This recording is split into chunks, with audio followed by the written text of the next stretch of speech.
Welcome, everyone, to Alzheimer's Speaks Radio. I'm thrilled that you can join us today, and I'm really excited about our topic. We're going to be talking about early onset dementia. But before we go there, I always just like to give people a little bit of a background as to Alzheimer's Speaks, who we are, what we do, and why we're here. Bottom line, I'm Lori La Bey. My mom had dementia for 30 years, and that is why I started Alzheimer's Speaks. She taught me so many beautiful life lessons that I wanted to share, and really empowered me to see the beauty and the power in the voice of dementia. And so my goal is really to be able to raise that through this platform. And so bottom line, Alzheimer's Speaks is more than just a radio show. We have a platform called Dementia Chats, where I interview people with early memory loss, and they share their insights. We have a blog, we've got a YouTube channel, we've got a resource website as well.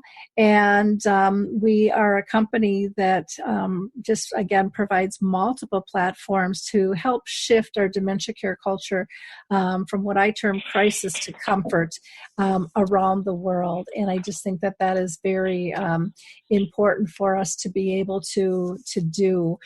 We also believe that collaboration is really the only way we're going to win this battle against dementia. And we know that that's working thanks to all of you. You see, your likes, your clicks, and your shares have gotten us recognized by ShareCare and Dr. Oz as the #1 influencer online for Alzheimer's disease. And Maria Shriver just this past year recognized us as an architect of change for humanity. And again, that wouldn't have happened without each and every one of you. So we share those recognitions with you, and we hope that you continue to share our information and our resources, because our goal really is, again, to raise awareness and to join forces and share knowledge and really, truly just make us all live life better together. And we're very excited and proud to be able to share the content and the information that we learned from our experts all around the world. Keep in mind that if you're listening, maybe you could be our next guest, because if you are having any cognitive issues, we'd love to hear from you. Maybe you're caring for somebody who is having some dementia symptoms or has been diagnosed. You might be an author. We've had musicians, we've had movie directors, we've had Harvard research on the show. Pretty much anything goes. If you have an opinion, a product, a service, or tool to improve our world with dementia, we want to be able to hear from you. Let's see. Before I introduce our guest today, I just also want to do a shout out. We are doing a dementia-friendly cruise and symposium, and we are doing that November 11th through the 18th. And we still have a couple of slots left, so if you're interested in joining us, please do so. We have 4 experts who are living with dementia who will be speaking. Harry Urban, Michael Ellenbogen, Lori Shearer, who is my co-host today, and Mary Reed, along with Cindy Lazinski, who is heading up a group in northern Colorado to be dementia-friendly, and Becky Watson, who is a music therapist. So let me go ahead and introduce our guest today. Our first guest is Dr. Dan Nightingale, and he is a world-leading clinical dementia specialist, both here in the US and in the UK. He has a company called Dementia Therapy Specialists, and he provides both clinical and educational services. And we're just thrilled to have him on the show here today. So, Dr. Dan, I just, again, thank you so much for taking the time and being with us. You're welcome. It's a pleasure to be here. Well, good. And we're just all going to love listening to that accent of yours, too. Next, we have Tracey Maxfield with us, and she is an RN, a dementia consultant, an educator, an advocate, and she has over 35 years of experience working with the dementia population, again, in the UK and in Canada. She also is a Purple Angel ambassador, which I love. That's close to my heart. And she writes a column called Dementia Aware. And there's a link on the site that'll take you to that as well. Tracey is also involved in both local and projects to improve senior and dementia care in the BC as well as Canada. So welcome, Tracey. Thank you. Good. Very happy to be here. Well, good. See, now we've got two accents that we're just going to have fun. A Welsh and an English. And then I have to introduce to you, and I'm just going to briefly introduce Lori Shearer, who I just so highly respect and honor, who is living with dementia. And I'm going to let her tell you a little bit about her diagnosis. So, Lori? Hi, I'm Lori Shearer. In August of 2013, I was diagnosed with early onset Alzheimer's and FTD, which is frontotemporal degeneration. And I lived my life my husband and I try to figure out how we can live our life to the best and the fullest and not give up and keep finding ways to overcome obstacles. Wonderful. Well, thank you all for joining me here today. Like I said, I'm really excited about this show. And I'm going to ask both Dan and Tracey the same question to start. And I'm going to throw it to Dan first. But Dan, can you tell our audience if you have been personally touched with family or friends by dementia? Yeah, my wife's mother was diagnosed with dementia a number of years ago, and we found it very, very difficult. This was in a place called Prescott in Arizona, and we found it very, very difficult to find the right level of support because she refused to go into any kind of memory care community or assisted living. Her husband was also experiencing a similar cognitive change. He was in his late 80s and she was 86. So that, this of course is when I'm already a clinical dementia specialist. But this was an issue for us because we couldn't find people to support them in the way that they wanted to be supported, which was at home. The in-home care company that we worked with weren't providing the level of care that they needed and that they required and requested.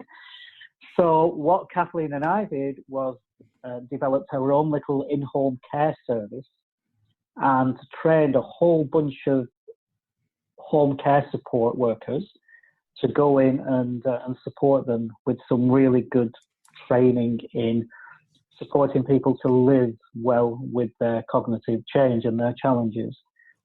So that's where it affected me personally.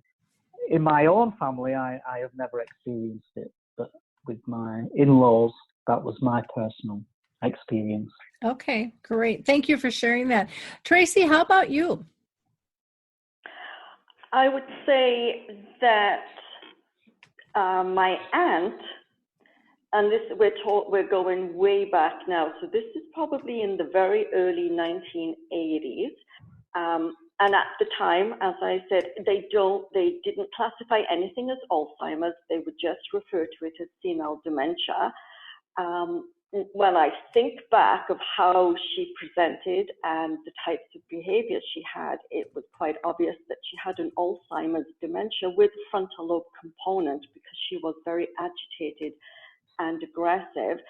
Unfortunately, back in those days, once you showed those types of emotional expressions, they would automatically take you off to the nearest. It was mental institution at first until you stabilized, and then they would transfer you to a nursing home. And so I was around 15 when this happened, and I was actually very, very distressed to see her literally, I mean, she went under certification, and it was the white coat coming to the door and taking her away. She was living with my grandmother, and it was extremely upsetting to see that, because I had always gotten on so well with her, and she never expressed any behavioral issues when I was there. And so it was quite distressing to see that happen. And even at that age, because I'd always wanted to be a nurse since I was 2 years old, I thought there has to be a different way of doing this.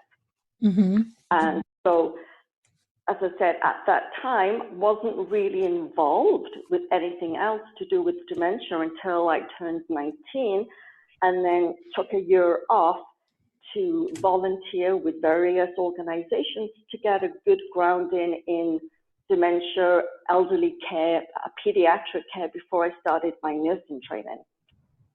No family members recently that I'm aware of, but certainly many of my girlfriends and male friends who have had family members directly affected. Usually it's a parent or an aunt or uncle. Okay, great. Well, thank you both for sharing. Appreciate that. It just helps our audience know where you're coming from. I am going to throw the first question, Tracey, back to you. And I want to know why you're so passionate about dementia, especially young onset dementia. And if you can tell us too, if there's a difference between, young onsets, there's so many different phrases out there right now versus early dementia, and why our phraseology is important.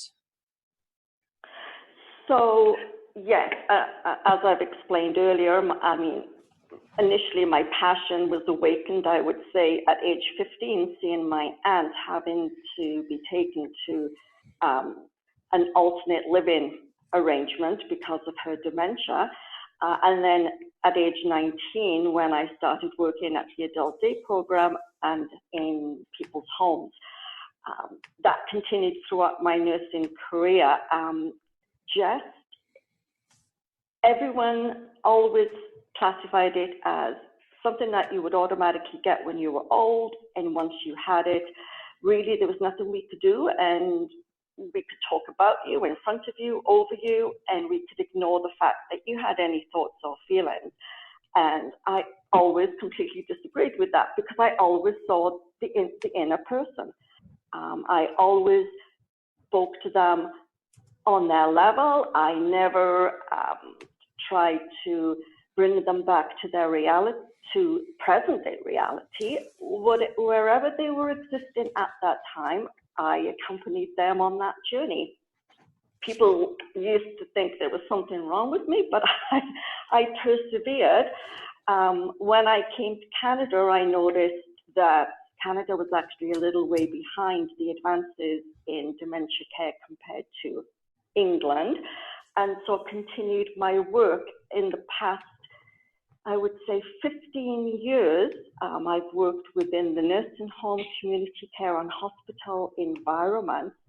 And obviously with our aging population, have met lots and lots of people with various degrees of dementia. But what surprised me the most was how many were coming in under the age of 55. And some of it was the genetic early onset Alzheimer's, but there were many that had a temporal frontal lobe component or an alcohol-related dementia.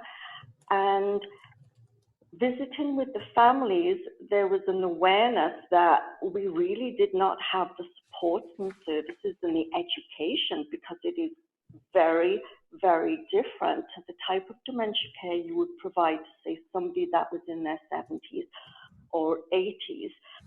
And so with regard to the confusion with early and young onset, originally they used to refer to early onset dementia as before the age of 65. And then if you had dementia before the age of 45, they would use the word young onset.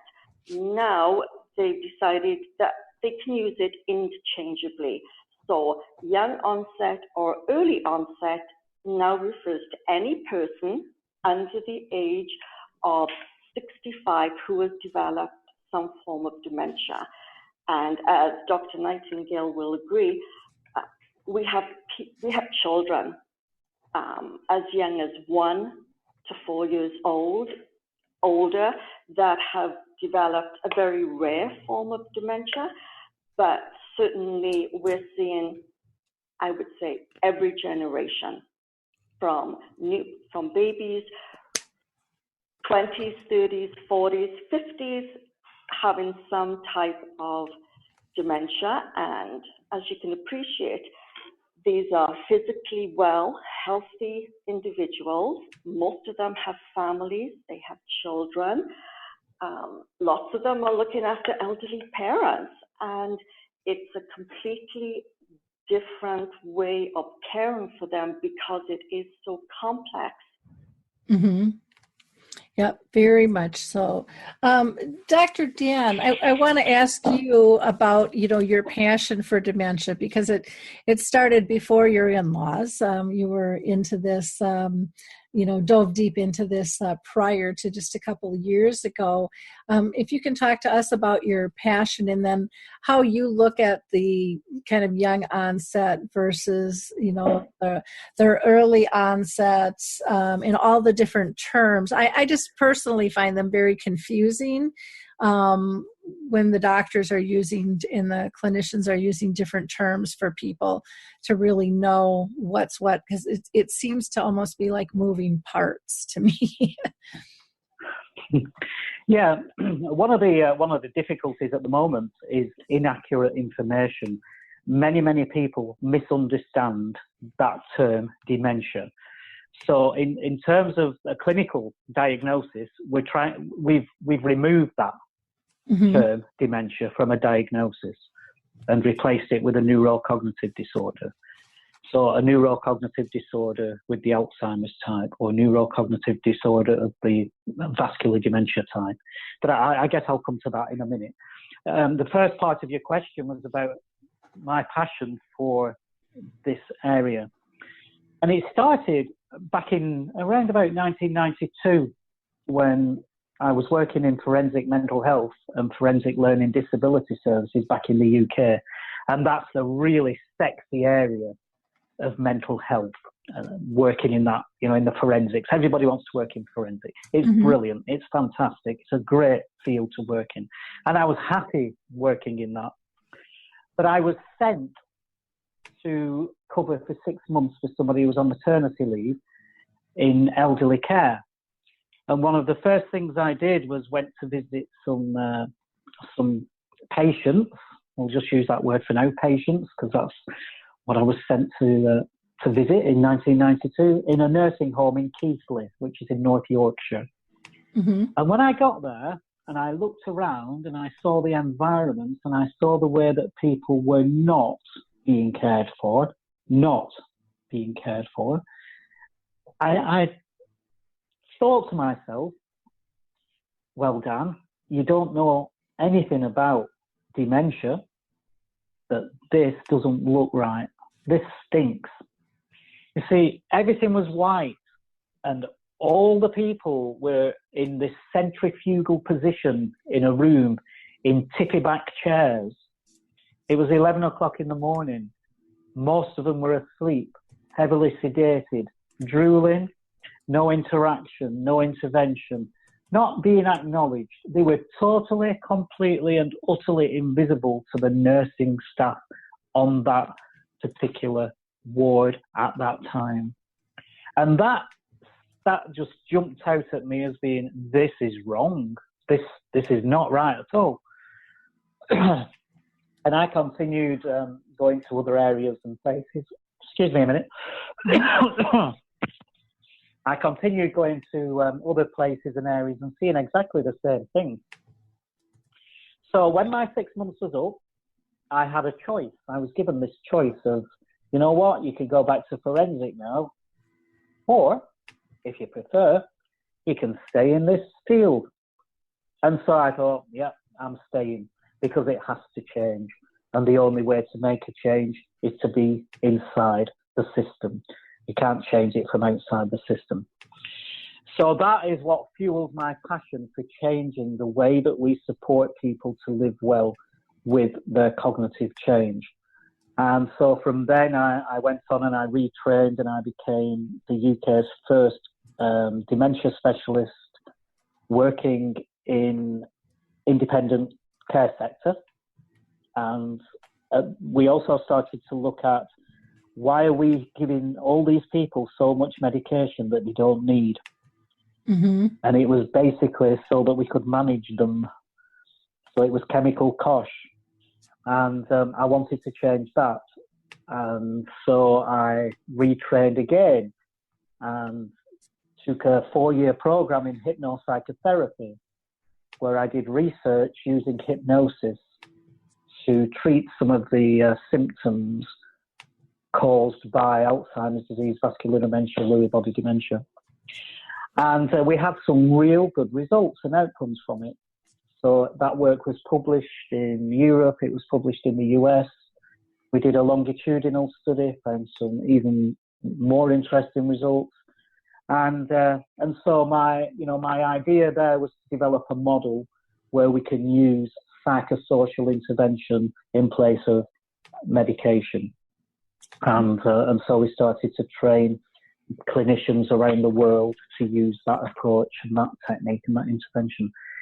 So my motivation has all been involved in change and transition and changing the way that we understand cognitive change, the way that we understand the challenges, the everyday challenges that people are living with.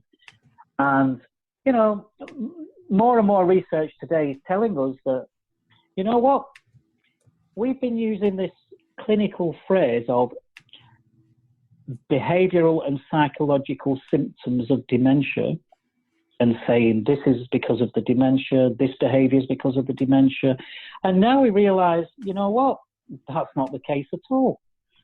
It's our response and our reaction and the way that we do things that fuel those symptoms.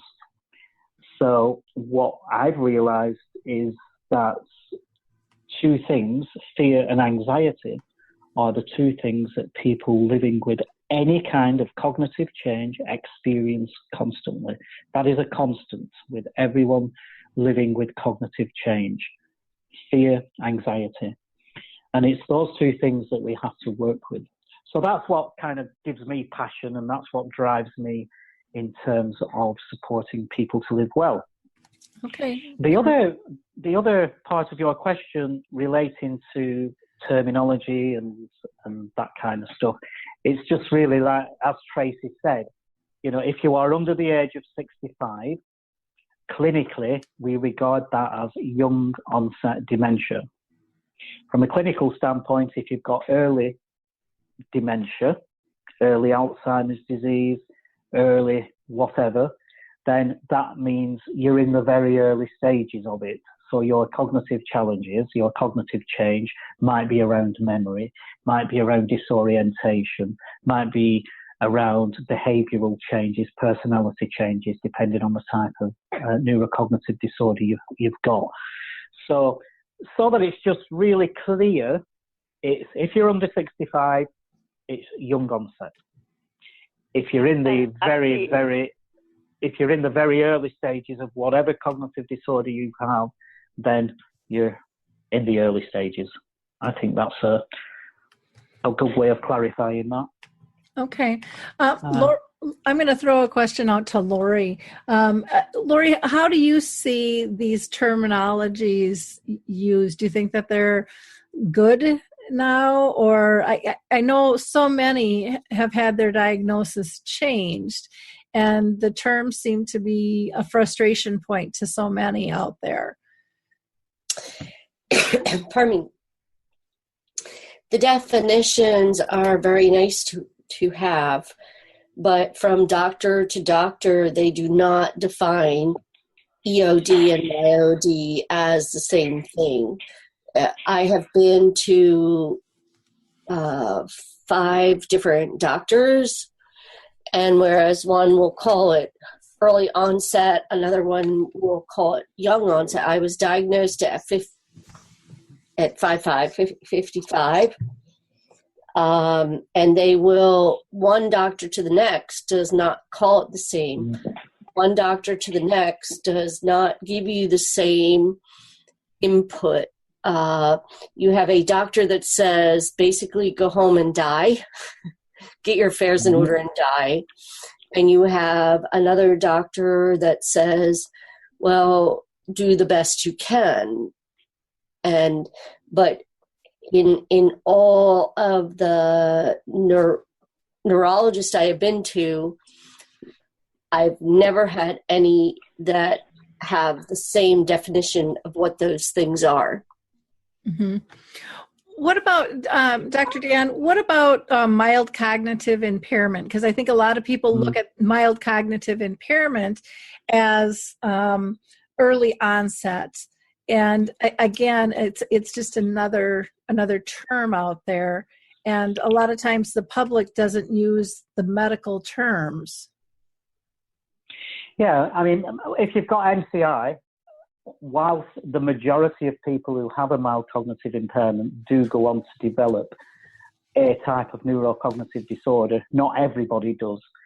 So mild cognitive impairment is now seen as the very, very, very early stages of a neurocognitive disorder. I think what we're trying to do, we're going through this transition, clinically, we're going through a process of change. So the new DSM-5 has introduced all this new terminology and diagnostic codes. And one of the main reasons for this is to remove a lot of the stigma that's around and having a neurocognitive disorder. And it's also about making sure that everybody's on the same page. So we are beginning to use the right terminology, and that we're all beginning to use the same phraseology.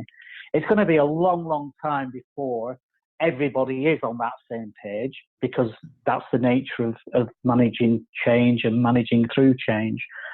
So I think what we have to do, I think we all have a responsibility to start thinking in terms of positive language and positive terminology, and not getting too bogged down in MCI and early onset and all this kind of stuff. I think we need to be thinking about supporting people through their journey, because the journey is unique for every single person. Lori's journey is unique to her, and she's on her journey.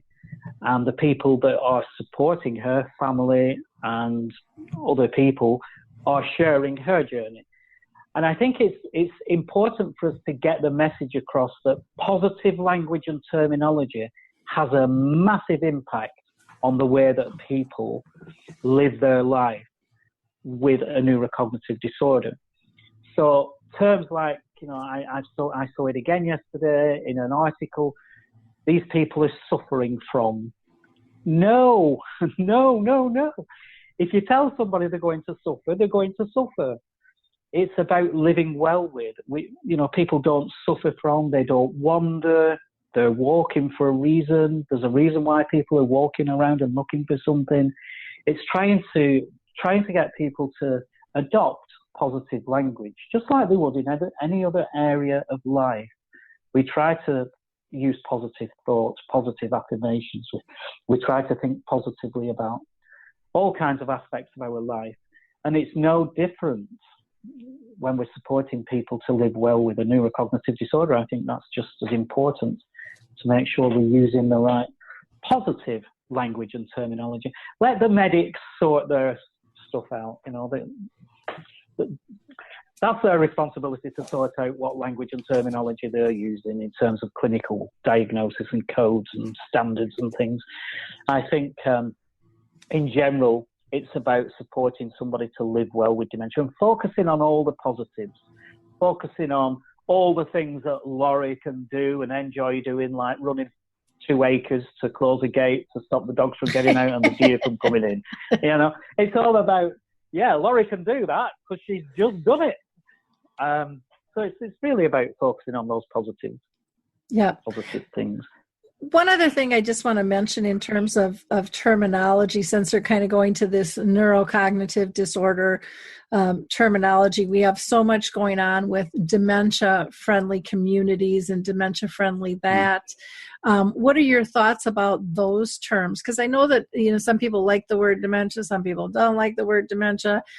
Overall, from what I've heard is more people are comfortable with dementia and they don't go down that road of being demented, but they see it as kind of grouping all the different types of neurocognitive disorders together, is what I'm hearing the public saying more. But what are you hearing? What are you seeing?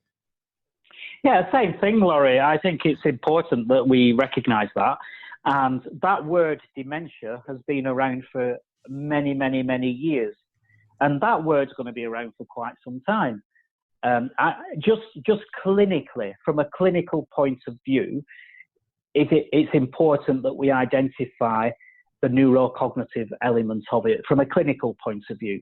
In mainstream society and in the general populace, dementia-friendly is fine because people have adopted that and they don't have an issue with it. I just taught a bunch of dentists in New York my program, and they have a certificate now saying that they are a dementia-friendly dental practice.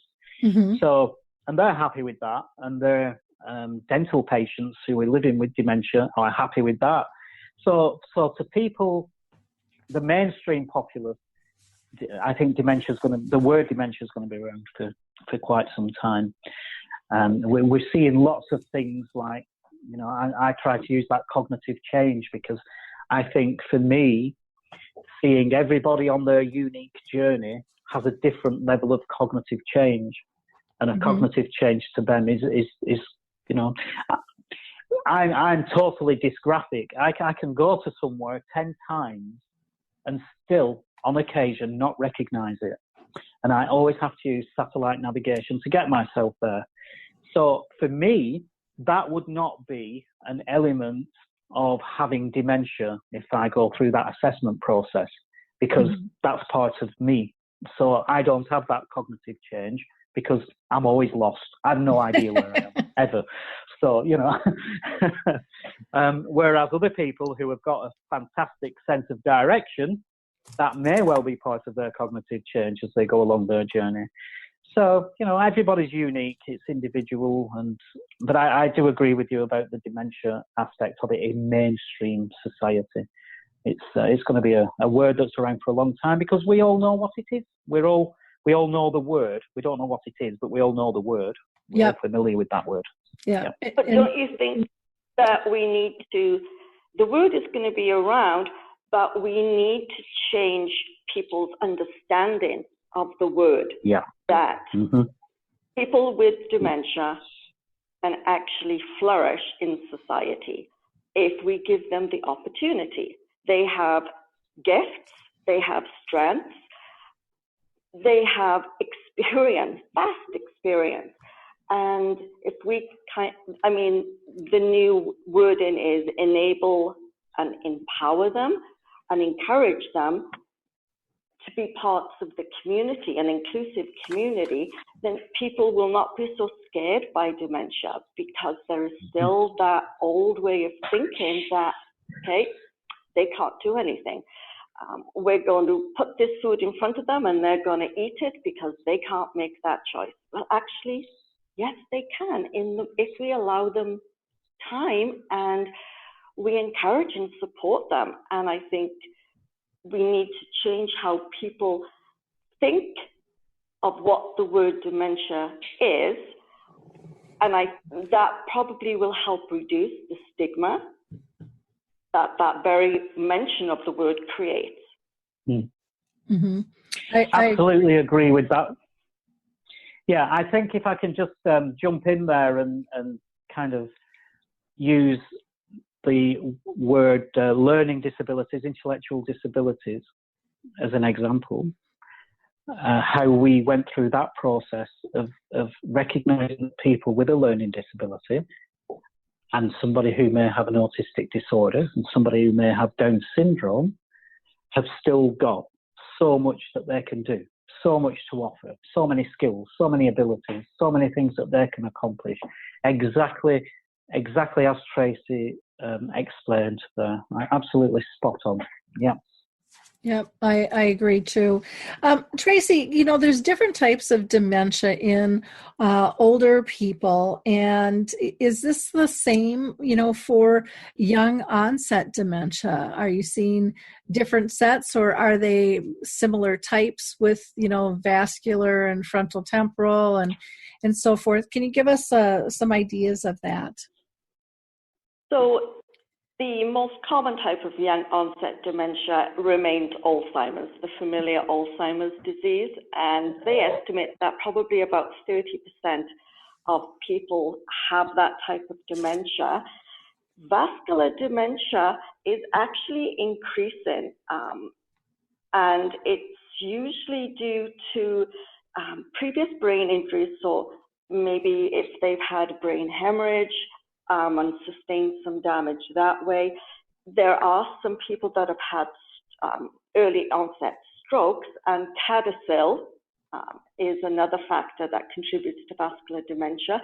But what they're finding is that vascular dementia is starting to increase because people have lived high-risk lifestyles. So if you smoke, and let's say you're obese and you've got diabetes and you have high cholesterol, chances are you're going to be vascular compromised at a very early age. And so by the time they hit their mid to late 40s, they're actually starting to show signs of a very dominant vascular dementia. The third is usually frontotemporal dementia, and that can actually be along with an Alzheimer's, but it can also stand alone. And that's also chronic traumatic encephalopathy, CTE. That's been in the news quite a lot lately because of all the NFL football players that they've been testing. But it's also been found in all kinds of contact sports all around the world. And I think we're going to see more chronic traumatic encephalopathy in the younger onset, not so much in the older generation. Lewy body dementia, very common in the older generation, not so much in the younger generation, maybe about 10%. But what we're finding in the younger onset is that people with a learning disability have a very high likelihood of developing early onset Alzheimer's disease.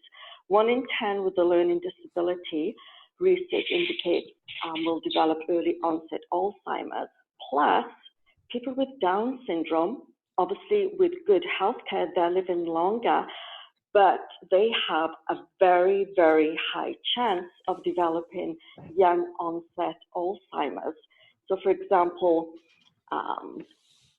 they have a 1 in 50 chance of developing symptoms of Alzheimer's at age 30 to 39.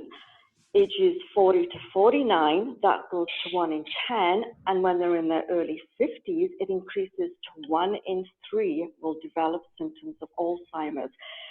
So younger onset dementia, not only do we have people with learning disabilities, but we also have people with Down syndrome, and then we have people that have a vascular or a frontotemporal or an alcohol-related dementia, and it's very much a mixed bag, and that's what makes it very complex and also challenging because of the very different care needs and education to help support these individuals.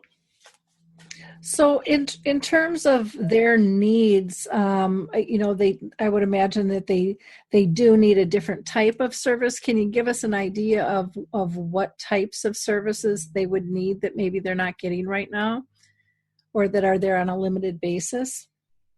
Well, usually you usually find a young onset dementia person is usually employed. So they're working, and they will work for as long as they can. As the disease progresses, I think the challenges are that any kind of day program or memory center really hasn't adapted itself to include people with young onset dementia. In fact, most of the nursing homes are not able to really meet the needs of a person with young onset dementia. Playing black and white movies from the 1940s and songs from around the war are great for the older generation, but it's meaningless to that person who may be in his 40s and actually wants to go in and maybe listen to the Rolling Stones and watch movies from the 1960s, which is more his reality. And I think that's the part where we haven't actually caught up yet. Also, if they have young children, they have to be involved in this plan of care, and they want to interact and play with their children. So we almost need to look at creating family rooms in these nursing homes so we could still have the person with young onset dementia lead a very fulfilled life with his partner and his children. Mm-hmm. I think that that's a really interesting concept, but I also think that it applies to all ages and stages. You know, I think everybody needs their privacy and space that's conducive to engage. And so as important as I see it for the young onset, I see that, you know, my mom was in the nursing home for 14 years older, but, you know, everything either had to be in her room or it had to be in public you know, with everyone else. And there really wasn't, any other option for that. And that would have been nice, I think, for them. I think, to me, it seems like part of the whole model of care that needs to shift is getting people to understand that these are people, you know, yes, full and whole, and they still have rights. They still have great abilities to engage, and you know, we have to look at them differently. We have to change and shift those perceptions, which I think there's been a huge shift in perceptions now that we're hearing and seeing more voices of those with dementia, but we still have a long, long ways to go. You know, they didn't get that perception overnight. We're not going to change it overnight. Dan, I'd like to throw a question to you in terms of what type of model care do you feel is appropriate for young onset dementia, and why? Okay, well, I think this picks up on what Tracey has just said about how we support somebody who does have young onset dementia. Their needs are so different. And as you've just said, Laurie, everybody is individual. So mm-hmm. we all have our own individual needs, whatever age we are. We might be 96 or we might be 26. We're still individual. We've still got our own, you know, the way we think, our life experience and all that kind of stuff. So with people who are younger, their life experience isn't as vast, isn't as wide, and they haven't had as much opportunity to experience life like an older person has. If you're 65, 70, 75, 80, you've kind of developed an awful lot of defense mechanisms, you've developed a lot of coping skills, a lot of coping strategies, you've been through life, you may have been through wars, you've brought up kids, you've been employed, you've achieved this, you've achieved that, you've succeeded or not succeeded. Younger people have still got those experiences to go through. So being diagnosed with young onset dementia means this is going to be a bit more of a challenge. It's going to be a little bit more difficult. I've still got dreams, I've still got aspirations, I can still self-actualize, but it's going to be a little bit more different. I'm going to need different kind of support. I'm going to need, you know, a different direction in life. So Tracey was talking about people with Down syndrome. And yeah, unfortunately, people with Down syndrome have no escape because, you know, they have an extra chromosome on 21, and the beta amyloid protein found in Alzheimer's disease is on chromosome 21. It's on a few other chromosomes, but it's in abundance on 21. So people with Down syndrome, no escape, and the majority of those guys are going to be younger. So they need yet a different level of approach and level of support and a different model. But basically, what we need to look at for everyone who has young onset dementia is a psychosocial model that takes into consideration life experience and their particular situation. So with a psychosocial model like that, where you can have different people with different needs and different life experiences, they still can all follow this same constant model. It's consistent in its approach and in its application. So you're talking about things like maintaining meaningful occupation. Let's just pull that out of my psychosocial model for younger people. Maintaining a meaningful occupation. You may well be at school, because if you're one of these unfortunate 1 in 150,000 children who has been diagnosed with Niemann-Pick type C dementia, which is presents in a very similar way to Alzheimer's disease when the person is around the age of 10, then their meaningful occupation is going to be different to somebody who's 34. Their meaningful occupation is they may already have a job, they may be working, they might be contributing to the economy. So they're different. However, what is the same, whether you're 10 or 36 or 112, is that maintaining a meaningful occupation is crucial to who you are and to what you do. Many of us, or the majority of us, are defined by who we are, by what we do. And there are two main things that we have in life. One is our job, our role, our occupation, whether it's doctor, nurse, radio show host, farmer, whatever our role is, mum, dad, husband, lover, well, we've all got a role. And maintaining that is absolutely crucial to our sense of well-being and our sense of purpose. So it's more about having that psychosocial model of support to support that person to get through their journey. And there's a number of elements, a number of components that make that model work, that it works for every single person with young onset dementia. A different psychosocial model would be used for people over the age of 65, but they would also have a constant model which would fit into everybody's life. So that's a tool, that's a tool that people need. That's a model, that's a tool that people need in order to ensure that they have a good quality of life, that their journey is as interesting and as exciting as everybody else's journey. And there's no reason why we have to start looking at people's problems and people's needs. We need to focus on people's positives, people's skills, people's abilities, people's aspirations, people's dreams and goals. I think we're probably all familiar with Maslow's hierarchy of need, where Maslow talks about self-actualization being at the top of that triangle, the top of his pyramid. Once we reach that pyramid, we've actually self-actualized. Well, I think I would rather look at it in the terms of, you know what, you can self-actualize as many times as you want.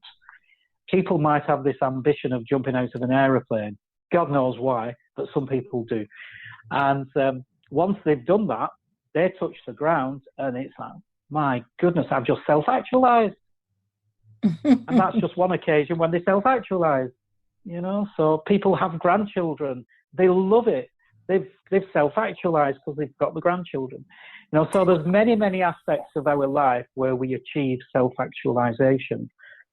And when you've got young onset dementia with all those different challenges that Tracey highlighted, where, you may still be at work, you've still got children to look after, you've got a mortgage, you want to get these kids through college, and you've got all the kind of things that all younger people, or most younger people have, but you've got this additional challenge now of having some kind of cognitive issue, cognitive change. And so a psychosocial model will help you get through that and it's just continue to achieve just like everyone else can achieve. Mm-hmm. If that makes any sense. Can you, I think for some people in our audience, they might not understand psychosocial and exactly, okay. Can you give some examples of what you mean by that? Yeah, it's, basically when we talk about a psychosocial model, we're supporting the person's non-medical needs. So we're not using medicine, we're not using clinical stuff. We're using things like, okay, how can you maintain your community involvement? You just met, because I know about when your mum was in a nursing home, it's like, okay, my mum needs to maintain some presence in the community. How do we do that? Well, whatever it is that you did to support your mum to maintain her life in the community is basically a psychosocial approach. Maintaining somebody to keep their meaningful occupation is a psychosocial approach. So it's the tools that you use, basically. It's the tools that you use to ensure that people continue to live their life without relying on medication, without relying on an antipsychotic drug to manage my behaviour. We use the psychosocial approach. If people out there may well be familiar with Tom Kitwood, who was the forefather of person-centred care. So that big phrase that we use in all around the world, person-centred care, what is it? Well, person-centred care is all about you, putting you in the centre and making you the important person and supporting you to live your life. And that's basically what we mean by a psychosocial model. So living your life within the normal patterns of behaviour. Mm-hmm. Before I got cognitive issues, my kids would come home from school at 3:30 and I would be ready for them. I would have sandwiches ready for them, all this kind of stuff. I might be ready to take them to dance class or to football or wherever it is that the kids have to be at this particular time. But now this is an issue for me. This is a challenge for me. So how do we support that person to actually continue to do that? And it's using the tools that you might need from a psychosocial point of view. Does that make sense? Yeah, you mentioned the word person-centered care, and I'm just going to throw something out because as much as it is used around the world, I think that too is to me a term that needs to change because it says I'm still doing something for you. And I think until we change that mentality and get people back into relationship, this really isn't going to grab hold, because to me it's about relationships. So if it's person-centered engagement or person-centered relationships, to really get people to know this is a two-way street. When you give, you get. And that's never, ever going to change. It may change what you get and what you give, but it is a give and take relationship. And to me, that's one of the biggest needs that I think people need to understand when it comes to being person-centered, that this isn't a one-sided thing, Absolutely. Mm-hmm. I agree with what you're saying there, Laurie. And as Tracey knows, our young onset psychosocial model, one of the components that we've spent a lot of time talking about, focusing on and developing as part of that model is platonic and intimate relationships. Mm-hmm. So relationships are key to everything. And I agree with you about the person-centered care as well, because it's something that people want to hear. It's a buzz phrase, but not everybody understands what it means. Yep. And you're absolutely right. And relationships at any age, it doesn't matter what age you are, relationships, be intimate or not. I read an article that Tracey published yesterday. She'd written about relationships, about comfort, about closeness, about love and belongingness, about the need to be held and the need to feel wanted and loved. Absolutely crucial. And no matter what age you are, that is important. when it comes to supporting somebody who is younger, that the intimate side of things might become more relevant.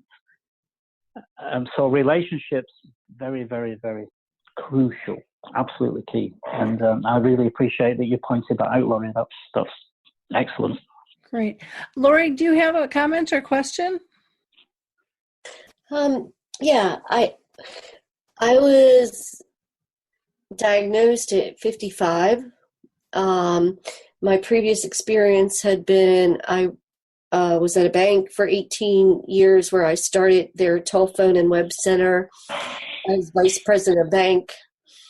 And yet one of the first things that I have lost is my ability to do math. So I can no longer write up sales contracts, do a checkbook, and yet trying to figure out where my life is going to fit in and how to work when I can no longer drive or think to do the things that I did. It was very interruptive. And what avenues do you have for someone who has lost their main ability? I also mentor someone who had a doctorate in math and now can no longer do math. How do you fit that into your person-centered care when they have lost the main focal point of what they were? Okay, well, for me, it's about utilizing what it is that you've got. What are your strengths? What are your core abilities? What is it that you are still able to do? What is it that you can succeed at? And I think it might be a shift from mathematics to something completely, totally, and utterly different. Because, you know, we always go through this constant change. We're always changing our abilities. We're always learning new things. We're always forgetting things that we used to do and learning new things. And that's a natural thing to do, whether you have a cognitive challenge or not. So I would be focusing on those things and thinking about, you know what, these are the things that I can do and these are the things that I'm actually good at. Having said that, Laurie, there are ways through something called neuroplasticity and repetitive muscular activity that you can use to relearn some of the skills that you've lost. And if you want to contact me after the show, because Laurie will give you my contact details, please do that, and I will speak to you about some of the techniques and methods that we use to do that. And you may find that very, very helpful and beneficial. Hey, thank you. Great. Tracey, is there anything that you want to add? I can't believe we're coming up on our hour here already. It goes so fast.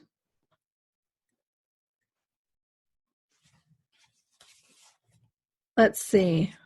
She's here. Has she fallen asleep? Oh, let's try it again. Okay, we couldn't hear you. We got muted there. I'm sorry. Yesterday, I was able to get a copy of the National Plan to Address Alzheimer's Disease, the 2017 update that was released by the US Department of Health and Human Services. And in it, it was quite interesting. There was very, very little mention of young onset dementia. However, they did focus on learning disabilities and Down syndrome when young onset dementia was mentioned. But in recommendation 14, section D, they have actually called for an amendment of the Older Americans Act to change it and provide services for all younger adults with dementia. So I think that's actually a positive. Oh, that's huge. That yeah. They've started to recognize that dementia maybe is not just over the age of 65, but I think certainly that we have a long way to go. Right now, because there's about 5.3 million Americans over the age of 65 with Alzheimer's disease, I think they're focusing their attention there. And unfortunately, people with young onset dementia are kind of left to the sidelines a little bit with regard to access to supports and services and even caregiver support groups that they need. Okay. Tracey, can you mention that paper again?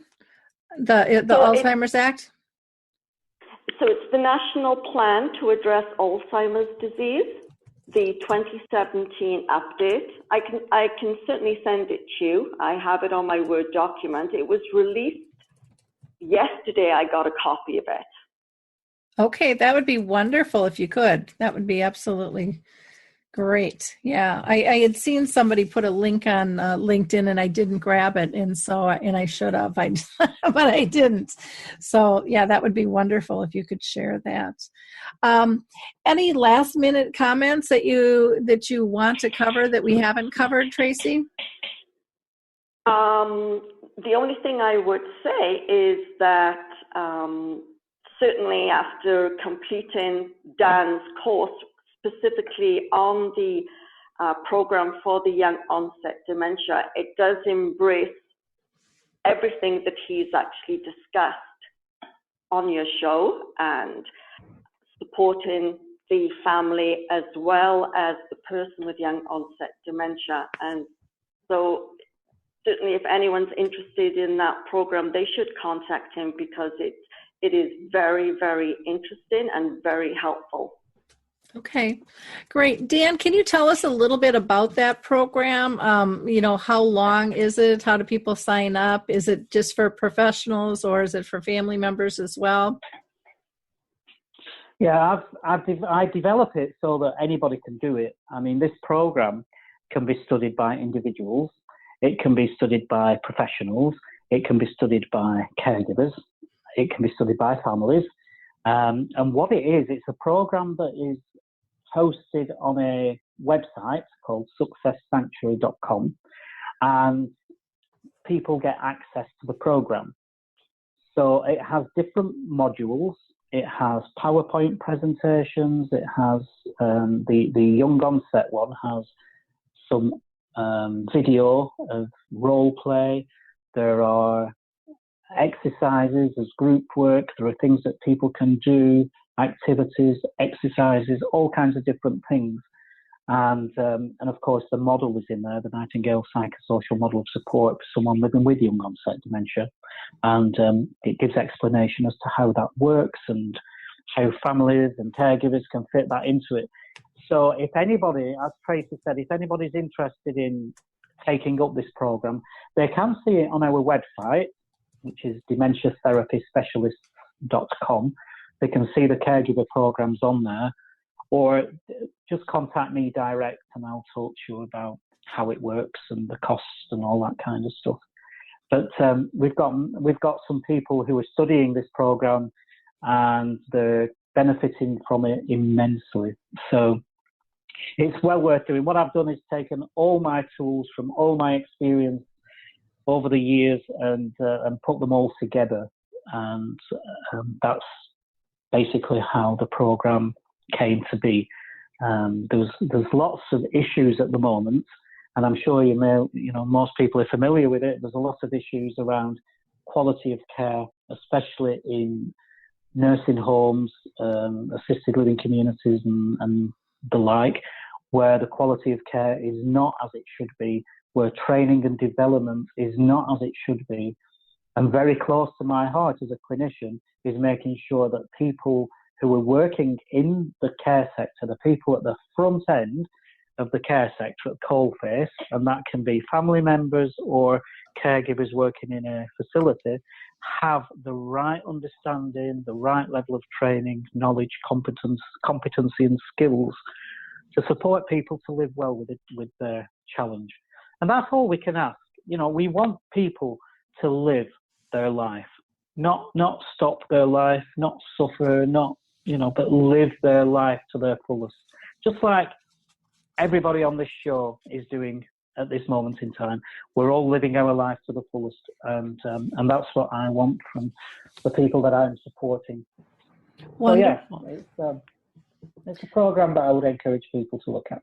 Okay, great. And again, you can go to Dr. Dan's website, which is dementiatherapyspecialist.com, or you can email him at Dr. and that's just Dr. Dan at dementiatherapyspecialist.com. And you can reach Tracey Maxfield at her email, which is IM, F as in Frank, IR, M as in Mary, IER at outlook.com. Or you can read her columns at Dementia Aware Columnist. That website is castanet.net. So castanet.net. Again, I want to thank you both for taking time. And Lori, I always appreciate you co-hosting with me. You add so much. So I really do appreciate that very, very much. Thank you, Lori. Can I just reiterate that if Lori contacts me, I will talk to her about the things that I mentioned before. Yep. About being able to relearn some of the skills that she's lost. Yep. Thank you. Okay, cool. Wonderful. Again, for anyone who wants to join us on our dementia cruise, just go to alzheimersspeaks.com and you will find information about our November 11th to 18th cruise and symposium. We would love to have you join us. It's going to be a lot of fun. Our last show that we just did was on self-care. We talked about stress, empathy, and sympathy with Dr. C. We also had on information about twilight meditations with dementia with Dr. Jeff Bjork. And we also had another author on, Nancy Kreisman, who talked about meaningful connections when engaging. But all of our shows are archived, and there's over 400 of them that you can go listen to. If you go to alzheimersspeaks.com, you will also find information on our last video, which was the impact of humor and laughter with dementia as the disease progresses. I also want to note that we also have a list of previous chats that you can go to, and you can find them all on our YouTube channel or our Dementia Chats tab at Alzheimer's Speaks. If you are in Massachusetts or Connecticut, I would love to see you. I'll be out there in October with Atera Senior Living. What else do I want to tell you? Let's see. I did a interview with Christiane Cates, and we talked about simple ideas to shift your dementia care. And if you want to listen to that, you can just go to our blog. Again, all of everything we have, you can access through the main website, alzheimersspeaks.com. In wrapping up, I just want to give a shout out to the Alzheimer's Research and Prevention Foundation. They have a new training program for brain therapy that they are launching in October, so that might be of interest to you. They take a holistic approach on everything that they do, so check them out. They're a really wonderful company to be able to deal with. Memory cafes, you can go to Memory Cafe directory to find where a support group would be for you. And it would be for a person with early to mid memory loss as well as their care partner. Last, I'll just mention that we have some helpful tips you can download off our website. Again, just go to alzheimersspeaks.com and you'll see helpful tips. Click on that and you will be off and running. In the meantime, have a wonderful week and keep our memory chip in mind, which helps you switch your focus from tasks to focusing on really being kind of that person-centered relationship aspect or engagement aspect. Are they safe? Are they happy? Are they pain-free? Thank you so much, everyone. Bye now. It's time to rethink, renew, and reimagine retirement. Hey everybody, Jared Sebesti here, host of Retire Repurposed. Now, this podcast is about the non-financial parts of retirement, which many times can be even more challenging than the financial. We believe retirement is not the end, rather the beginning of what could be the most impactful, purposeful, and fulfilling season of a person's life. So don't retire. Become repurposed. To listen now, search Retire Repurposed on your favorite podcast platform, Senior Resource, or Life Audio.